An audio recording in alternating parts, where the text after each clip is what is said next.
Hello, my name is Christopher Hernandez, and today I want to talk about income inequality, which is an issue that affects us all as university students.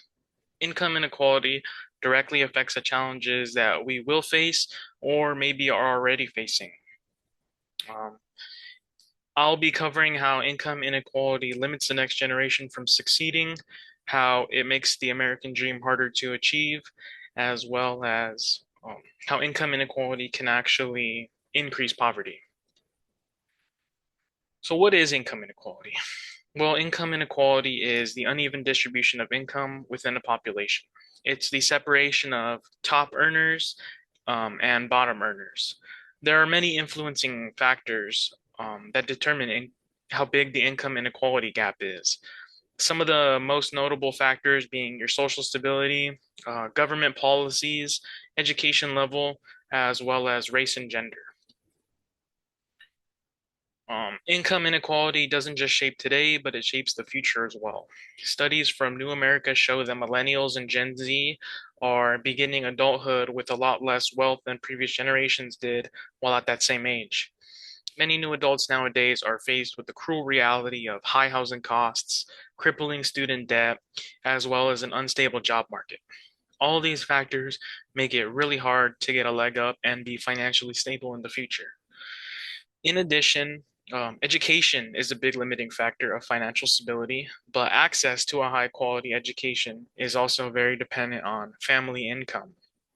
The fact is that students from low income families don't have access to as many top schools, advanced courses, or extracurricular activities as richer students do. These disadvantages limit the opportunities that young people have even before they become adults. I've personally seen this and have almost had this happen to me.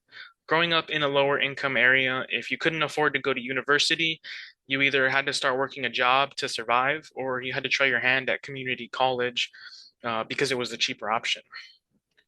The uneven distribution of income also creates an uneven distribution of opportunity, which limits the next generation in succeeding. Okay, the American dream.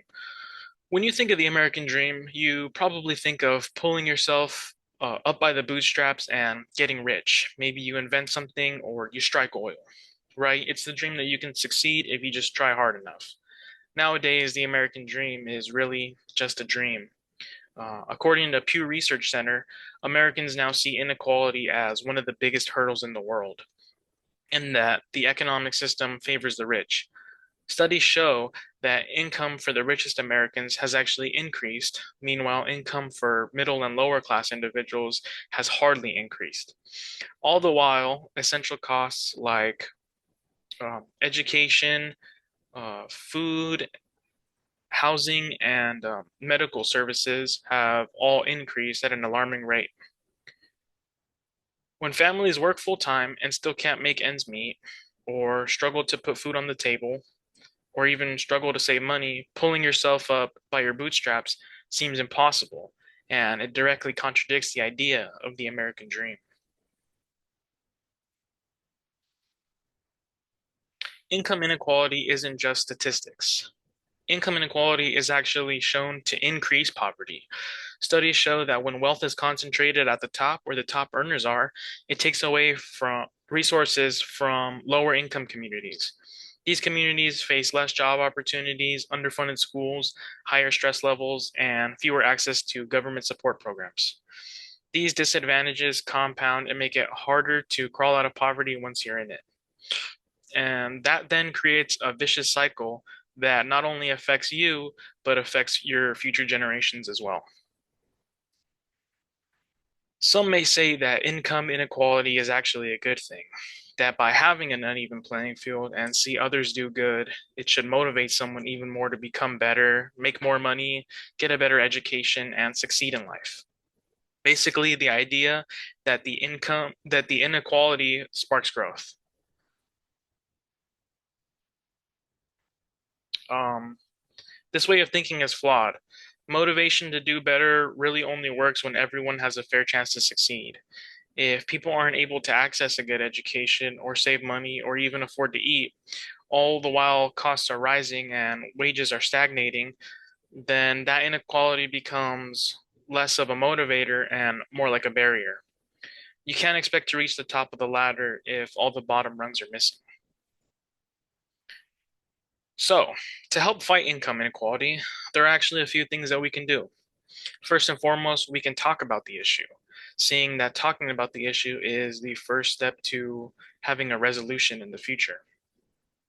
Next, we can participate in politics. This could be things like voting for policies that contribute more taxes to supporting public education or supporting government assistance, as well as voting for politicians who are there to help the common man and not just there to hold power. We can also choose where we shop and work, not supporting large corporations that are known for exploiting their workers and paying low wages, as well as not applying for jobs at those corporations. That can make a big difference.